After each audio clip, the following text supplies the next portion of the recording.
Pour réellement être attaché à une communauté, il faut l'aimer. Il faut vraiment aimer cette communauté. Pour être attaché à quelqu'un, il faut aimer cette personne. Pour être attaché à un objet, il faut aimer cet objet. Maintenant, comment on fait pour que nos enfants aiment leur communauté noire? Qu'est-ce qui fait qu'un être humain aime quelque chose ou quelqu'un?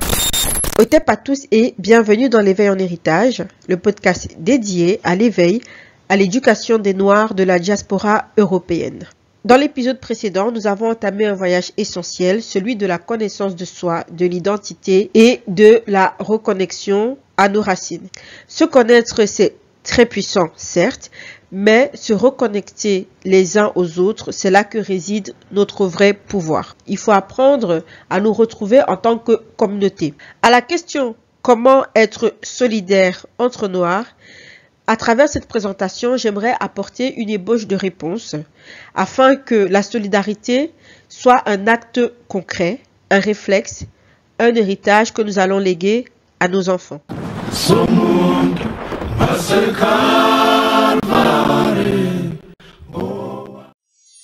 Depuis quelque temps déjà, nous observons un éveil des Noirs. Beaucoup de personnes se sont éveillées autour du fait que majoritairement, où que tu ailles dans le monde en tant que noir, on subit la même chose. On est souvent relayé au bas de l'échelle. Tu dois te battre 10, 100 fois plus que les autres pour pouvoir en fait prouver ta valeur, prouver ton humanité. Malgré l'abolition de l'esclavage, malgré l'abolition du colonialisme, en fait, il y a toujours ces chaînes mentales qui sont tenues par des oppresseurs contre les oppressés. Et selon moi, pour pouvoir s'émanciper de cette chaîne, la solidarité, c'est une réponse.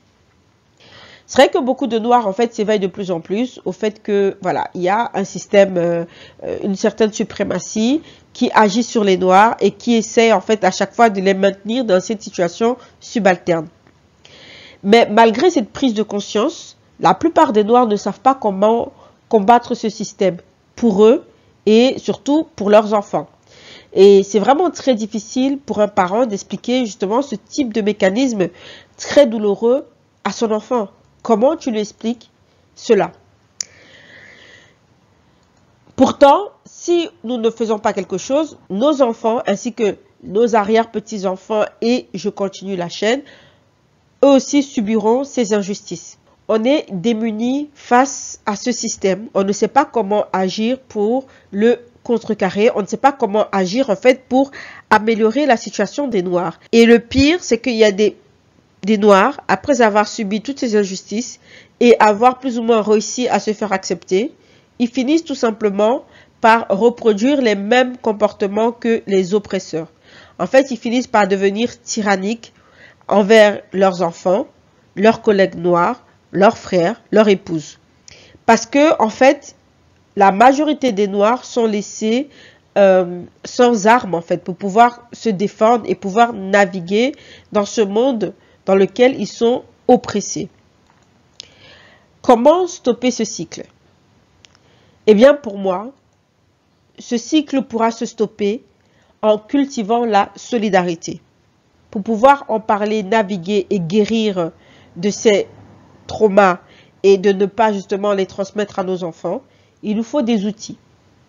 Il faut des ressources et du soutien. En fait, à travers cette présentation, je voudrais donner des stratégies concrètes pour aider les parents à naviguer et à faire naviguer stratégiquement leurs enfants dans ce monde qui les rabaisse sans cesse. Qu'est-ce qui se passe lorsque les Noirs décident d'être solidaires? Ici, j'ai recoupé 3 exemples de ce qui se passe quand les Noirs sont solidaires. Exemple numéro 1, Greenwood, le Black Wall Street. En fait, Greenwood, c'est un quartier dans lequel les communautés noires les plus prospères des États-Unis ont vécu durant les années 1910-1920. En fait, ce sont les anciens esclaves et leurs descendants qui ont réussi à créer en fait des structures telles que des banques, des hôpitaux, des librairies et plus de 300 entreprises noires avec une classe moyenne autonome. On appelait cela le Black Wall Street. les habitants ont réussi à créer leur propre économie face à la ségrégation raciale et au racisme économique. Ils ne dépendaient plus des Blancs pour survivre. L'argent circulait environ 11 fois à l'intérieur de la communauté avant de sortir. C'est un modèle d'autonomie exemplaire. Deuxième exemple, les Black Panthers. Donc, cela se passe entre 1966 et 1982. Beaucoup de personnes pensent que c'était juste un groupe armé. En fait, les Black Panthers, c'était plus que ça. Ils avaient créé en fait des programmes sociaux très puissants. Par exemple, ils distribuaient les petits déjeuners gratuits pour les enfants. Ils donnaient des soins médicaux vraiment adaptés à la communauté, des programmes d'éducation politique, des aides juridiques et des protections contre les violences policières. Et les femmes, en fait, étaient vraiment placées en première ligne. Elles avaient un très grand rôle dans cette communauté des Black Panthers. Les femmes représentaient environ 60 à 70% des membres. Le but principal des Black Panthers, c'est de défendre la communauté noire. Un autre exemple, dans les années 70 à 90, en fait, on le sait, j'en ai parlé dans plusieurs vidéos sur Winnie, Nelson Mandela. L'Afrique du Sud était sous un régime de l'apartheid. Et plusieurs pays africains, en fait, voyant toutes les souffrances à travers lesquelles, en fait, le gouvernement des Afrikaners faisait subir aux Noirs qui étaient en Afrique du Sud, aux autochtones. Plusieurs pays africains ont commencé, en fait, à boycotter l'Afrique du Sud, que ce soit au niveau des commerces ou des événements. Beaucoup de pays africains refusaient, en fait, de participer à des événements tels que des événements sportifs, des événements culturels, académiques, etc. Également, il y avait des grands symboles de la musique, comme Nina Simone, Bob Marley, qui également diffusaient en masse des messages, en fait, pour soutenir voilà, Nelson Mandela et soutenir en fait toutes les personnes qui se battaient contre ce régime anti-apartheid. Tous ces exemples nous montrent que quand les Noirs de différentes origines se solidarisent autour d'un objectif, ils peuvent faire tomber des systèmes qui sont mondialement protégés. C'est la raison pour laquelle aujourd'hui une solidarité organisée peut effrayer les systèmes d'oppression. Malgré que tous ces mouvements ont été démantelés, infiltrés et détruits, en fait, ils ont quand même inspiré plusieurs générations entières et ont montré que l'autonomie et la communautarité est possible entre Noirs. Il y a un proverbe africain qui dit « Une seule main ne peut pas attacher un paquet ». C'est la raison pour laquelle la solidarité est importante. Qu'est-ce que la solidarité ? La solidarité est un engagement moral et concret à soutenir les autres individuellement et collectivement face à l'injustice, l'adversité ou la souffrance. L'enfant qui n'a pas été accueilli par le village le brûlera pour en sentir la chaleur. Cela veut dire quoi? Cela veut dire que aujourd'hui, dans les communautés noires, nous avons tendance en fait à négliger nos enfants. Un enfant rejeté de manière consciente ou inconsciente, souvenez-vous de l'épisode précédent sur l'identité, donc on a l'identité communautaire et l'identité sociétale. En gros, c'est un enfant qui va être éduqué principalement par la société. C'est-à-dire que de manière active à la maison, les parents ne vont pas lui inculquer les valeurs à l'africaine, ne vont pas le faire en fait embrasser la culture africaine. On va simplement lui dire, tu es noir, donc en tant que noir, tu dois faire ça, ça, ça, ça, sans toutefois l'accompagner dans le développement et l'amour de cette négritude. Donc, souvent, cet enfant-là va se sentir rejeté parce qu'en fait, il ne se sentira pas réellement impliqué dans la communauté noire et malheureusement, d'autres personnes vont le récupérer, l'école, la société, etc. Donc, ce qui va se passer, c'est que cet enfant va aller chercher, en fait, ce que le village ne lui a pas donné. Et si cette énergie blessée n'est pas transformée, elle peut se retourner contre la communauté elle-même. Il va grandir en ressentant parfois un sentiment de colère et d'injustice, voire il va ressentir une volonté de vengeance de manière inconsciente. C'est ce que moi j'appelle l'effet cheval de Troie.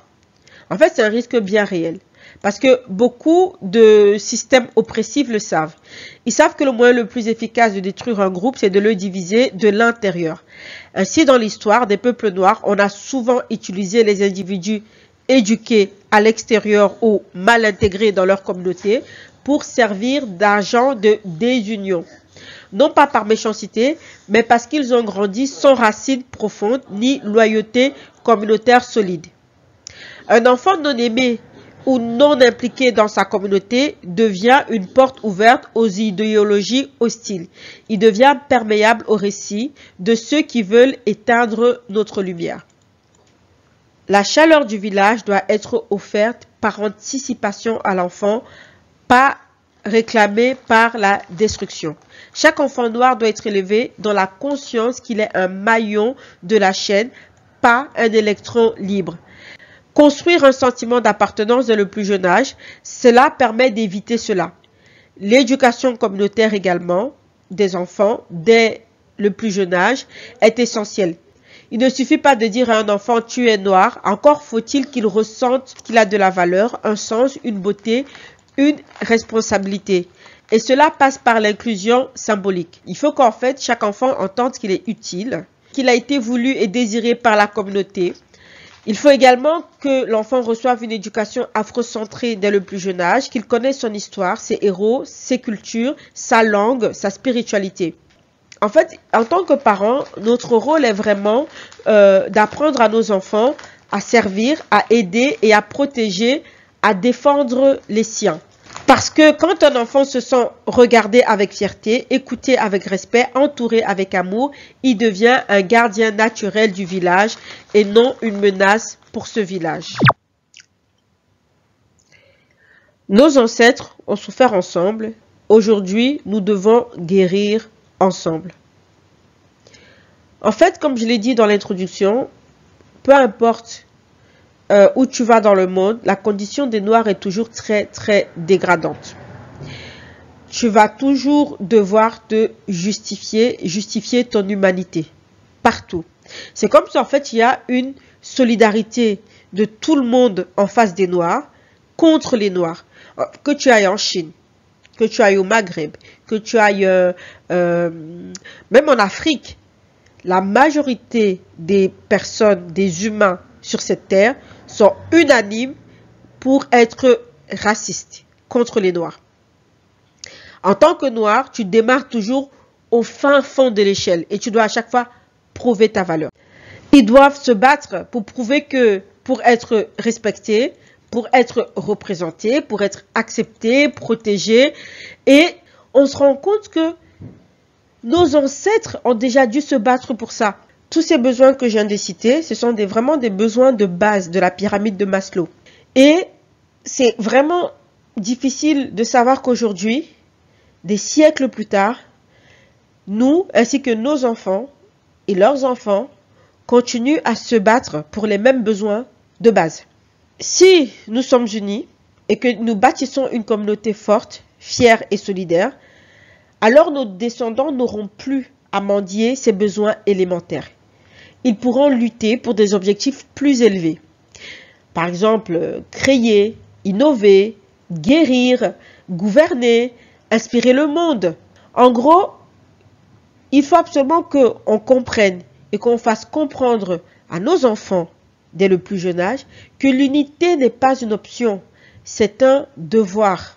Un devoir envers ceux qui sont tombés avant nous et un devoir envers ceux qui viendront après nous. Car c'est en nous aimant entre Noirs, en nous soutenant, en partageant et en bâtissant ensemble que l'on pourra créer un avenir où nos enfants seront respectés sans avoir à se justifier comme nous. Malheureusement aujourd'hui, je constate que la majorité des Noirs, on se focalise sur ce qui nous divise. Nos principales divisions, que ce soit dans la diaspora ou en Afrique, en fait, ça va être les religions importées telles que l'islam, le christianisme, les conflits ethniques et tribaux, les différences de nationalité, de langue, de statut social, les hiérarchies mentales héritées du colonialisme telles que le colorisme, la francophonie, l'anglophonie, etc. En fait, ces divisions ne sont pas naturelles. Elles ont été créées et renforcées par l'histoire coloniale et esclavagiste. Elles empêchent juste de construire une communauté unie et capable de résister, de guérir et de bâtir ensemble. D'où l'importance de reconstruire une base commune avant de chercher à voir qu'est-ce qui nous oppose. Quand on voit un noir, on se dit d'office, il descend d'une lignée d'esclaves, etc. D'office, il n'a pas de culture. D'office, il n'a rien rapporté à la terre, en fait. Il ne participe à rien à part à quémander. Et c'est pour ça qu'il est vraiment important de se rassembler derrière, en fait, tout ce qui nous unit. Notre couleur de peau, l'Afrique, etc. En fait, c'est vraiment de se concentrer sur ce qui nous rassemble et de les valoriser. Également, de créer des espaces neutres et sécurisants de dialogue entre croyances et identitaires. C'est pas parce que toi, tu es musulman, par exemple, moi, je suis chrétienne, que ça veut dire que on doit s'attarder dessus. En fait, il faut d'abord s'attarder sur le fait qu'on est noir. Je veux dire, quand tu es noir partout dans le monde, tu n'es pas jugé parce que tu es chrétien. Tu n'es pas jugé parce que tu es musulman, orthodoxe, etc. Tu es jugé d'abord parce que tu es noir. Donc, ça devrait être déjà ça qui prime en fait auprès de nous et pas nos différences religieuses. Également, il faudrait éduquer en fait les enfants dès le plus jeune âge à s'aimer, à aimer leur négritude avant toute étiquette religieuse ou politique. En fait, les divisions, c'est vraiment comme des murs invisibles construits par l'histoire. Mais on peut les déconstruire quand on apprend notre vraie histoire. En fait, Marcus Garvey disait « Un peuple qui ignore son passé est condamné à le répéter ». Ce que nos ancêtres ont subi ensemble, la traite, la colonisation, etc., doit aujourd'hui nous rassembler pour que nos enfants n'aient pas à vivre la même désunion. Ce que l'enfant rejette à la maison, il ira le chercher ailleurs avec regret.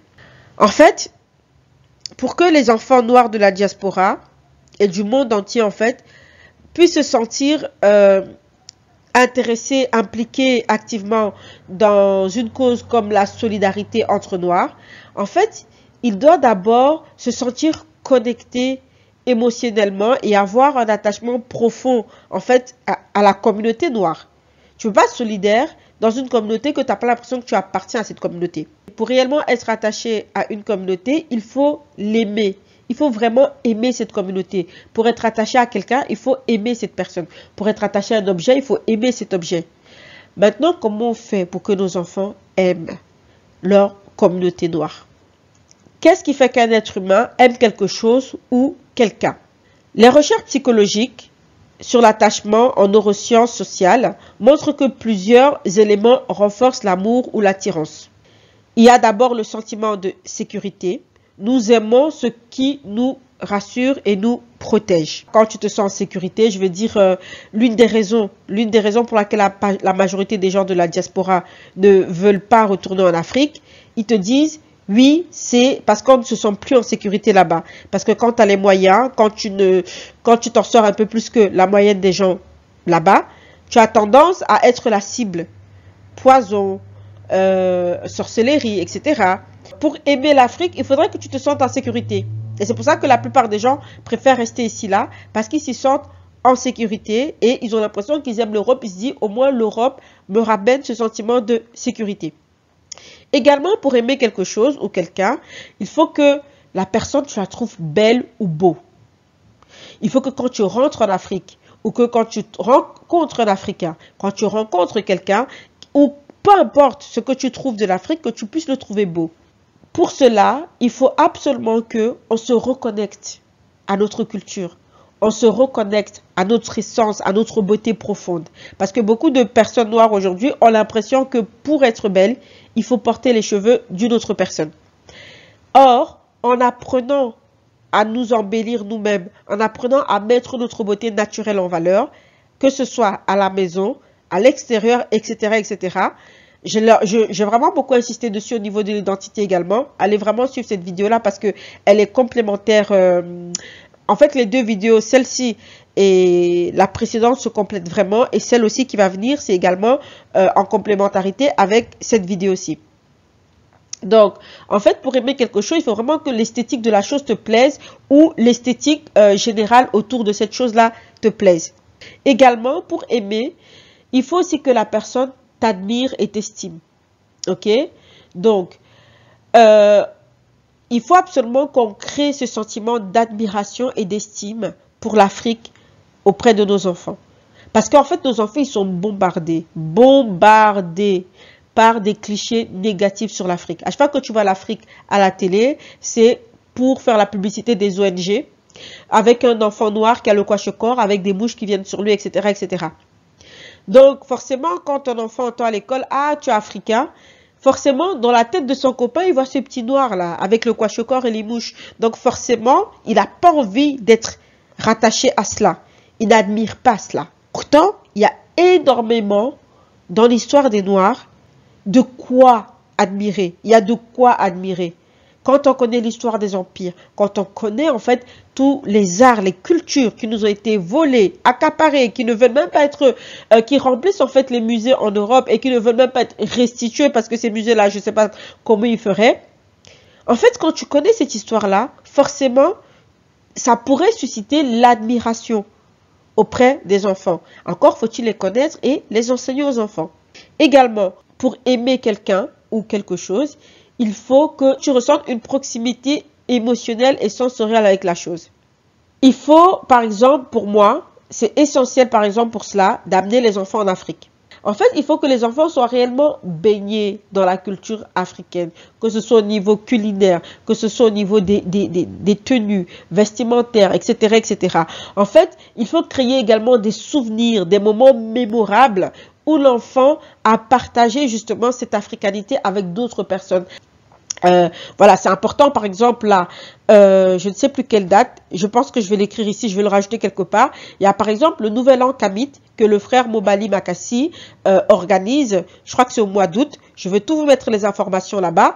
Et c'est important de ramener nos enfants dans ce genre d'événement pour qu'ils puissent créer en fait une proximité émotionnelle avec la culture, les valeurs africaines. Également, pour aimer quelqu'un ou quelque chose, il faut également ressentir de la validation de cette chose-là.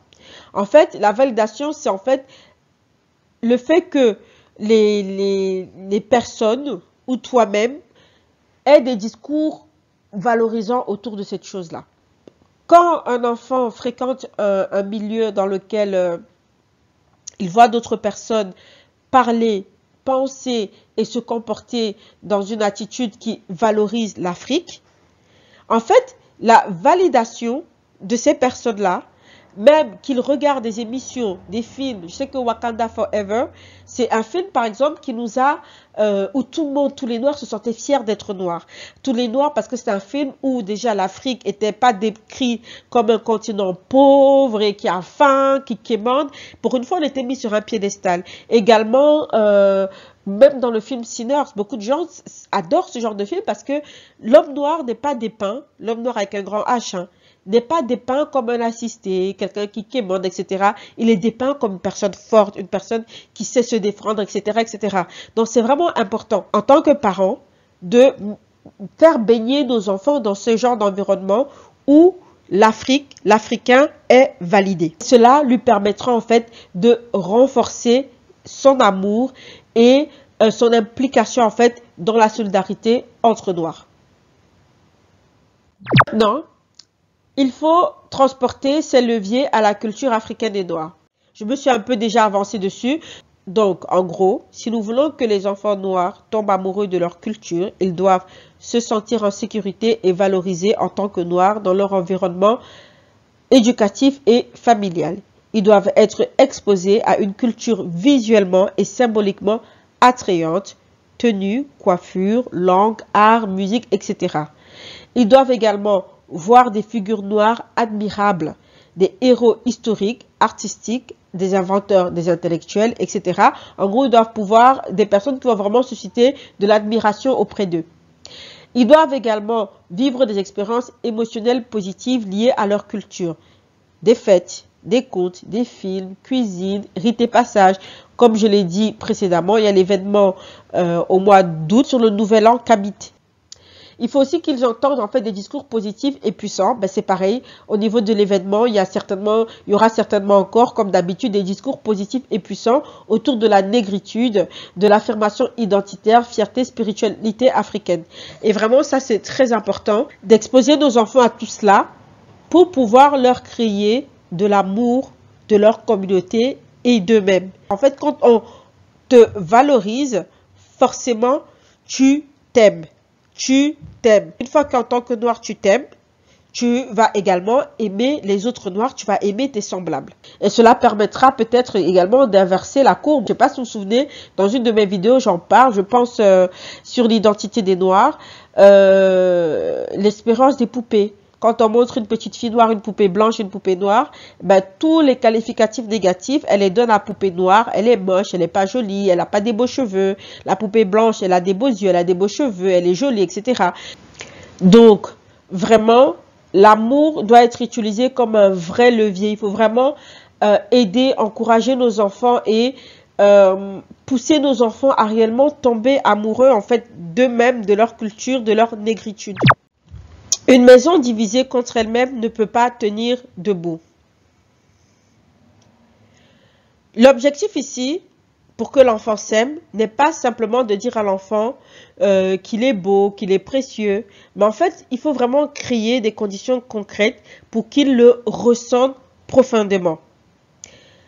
Quand un enfant noir est nourri affectivement, intellectuellement, symboliquement par sa culture, en fait, cet enfant-là, il apprend à l'aimer.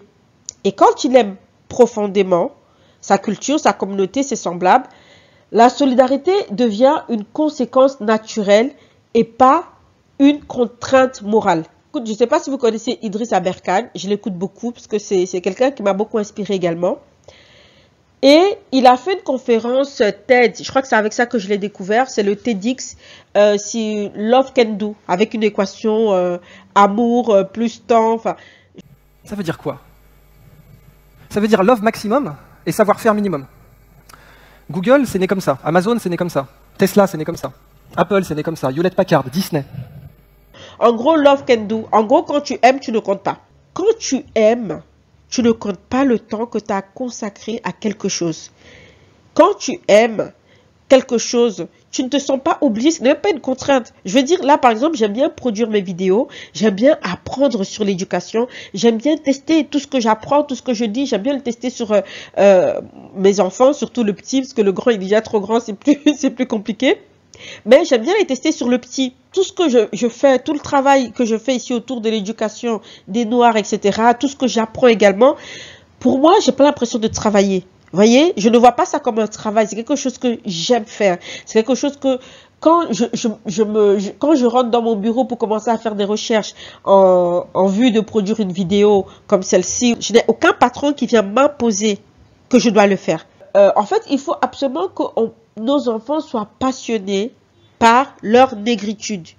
Quand tu es passionné, quand tu aimes quelque chose, tu ne comptes plus le nombre d'heures. Donc, la solidarité et l'amour de ce que tu es et de cette négritude deviennent en fait une évidence, tout simplement. Tu n'as pas à forcer un enfant à être solidaire contre le noir parce que il connaît l'histoire des noirs, il sait de quoi on est capable, il sait, il est empathique avec les douleurs par lesquelles ses frères passent. Tous nos enfants ici en Europe souvent font face à la stigmatisation, à l'invisibilisation et au racisme. Sans la solidarité, en fait, nous sommes isolés. Et avec la solidarité, nous construisons des espaces sûrs et des réseaux d'entraide. Elle est la base de notre résilience et de notre dignité collective.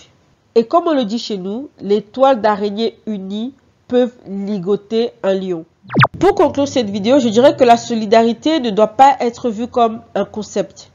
En fait, elle doit être vraiment une pratique quotidienne, une stratégie de survie et une promesse pour nos enfants. Sans la solidarité, les communautés noires sont instables. Elles sont beaucoup trop divisées et dispersées et c'est très facile pour l'oppresseur de rentrer et de tout saccager en fait. Facilement, de nous isoler. Et en fait, c'est les techniques qui ont toujours été utilisées. Dans ma vidéo sur le Cameroun, quel avenir pour les enfants camerounais, j'ai été dans un musée et donc voilà, l'historien qui était dans ce musée-là m'expliquait comment les invasions allemandes sont arrivés au Cameroun. Ils allaient voir en fait les différentes tribus et les monter les uns contre les autres. Ils faisaient croire que oui, telle tribu a accepté de te vendre. Donc, ils disaient, ben, si tu veux, on peut t'armer et ensuite, et voilà. Et alors, ils se vendaient les prisonniers les uns des autres. En fait, c'est parce qu'ils étaient dispersés et ils étaient en petite communauté. La solidarité permettrait que si l'oppresseur vient et essaie de montrer ton frère contre toi, tu vas te dire non, je connais l'histoire de mon frère, il ne peut pas faire ça. Tu vas appeler ton frère parce que tu aimes ton frère. Parce que quand aujourd'hui, là, quand tu aimes quelqu'un, que quelqu'un d'autre là que tu ne connais pas, que tu n'as pas d'amour ou d'attachement spécialement pour lui, vient te dire des bêtises sur ton frère, tu vas prendre le temps d'essayer de comprendre. Mon frère, pourquoi tu as fait ça? Parce que tu sais que tu aimes ton frère et ton frère t'aime. Et ça sera difficile pour l'oppresseur de venir foutre la zizanie entre vous. Parce qu'il y a un amour propre. Mais quand tu n'aimes pas le voisin déjà, et quand quelqu'un vient te dire, oh, tu sais, le voisin a dit ça, il a fait ça, tu n'attends que ça. Tu n'attends que ça. C'est le cerveau humain qui est comme ça. Et au Cameroun, on dit, il est dans mon choqué. Tu vois, quand quelqu'un est dans ton choqué, c'est que la personne là, il suffit juste de la petite goutte d'eau qui va faire déborder le vase. Ça veut dire que la personne là, tu ne l'aimes déjà pas. Tu ne l'apprécies déjà pas. Et que il suffirait juste qu'on te dise que la mouche vient te murmurer à l'oreille qu'il aurait peut-être éventuellement dans la possibilité, tu vas t'enflammer directement contre cette personne. Ça m'est déjà arrivé que, voilà, j'apprécie pas quelqu'un. Et dès qu'on va me dire qu'elle n'a pas fait quelque chose de bien ou qu'elle a dit du mal, directement, j'aurais tendance à croire à la personne qui vient me dire ça et j'aurais tendance à surréagir parce que déjà, j'avais du ressentiment contre la personne. Et le problème, c'est que c'est ce qui risque de se passer quand les Noirs ont déjà du ressentiment contre eux-mêmes et contre leurs voisins noirs. C'est très facile de foutre la zizanie entre les communautés, entre les tribus, entre les ethnies, en appuyant sur les différences. Alors que quand on s'aime, quand on connaît notre histoire commune, quand on cultive cette solidarité-là, c'est très difficile. Je veux dire, il y a énormément de communautés qu'on a essayé d'asservir. Il y a énormément de communautés, mais ils ne se laissaient pas faire. Ces communautés-là faisaient semblant parfois de coopérer avec l'oppresseur, puis en fait, par derrière, il parlait à son frère et ils allaient contre en fait l'oppresseur. Tout ça pour dire que la solidarité, ça doit vraiment être une base. La solidarité, c'est vraiment la base communautaire. Sans la solidarité, notre base communautaire, elle est instable.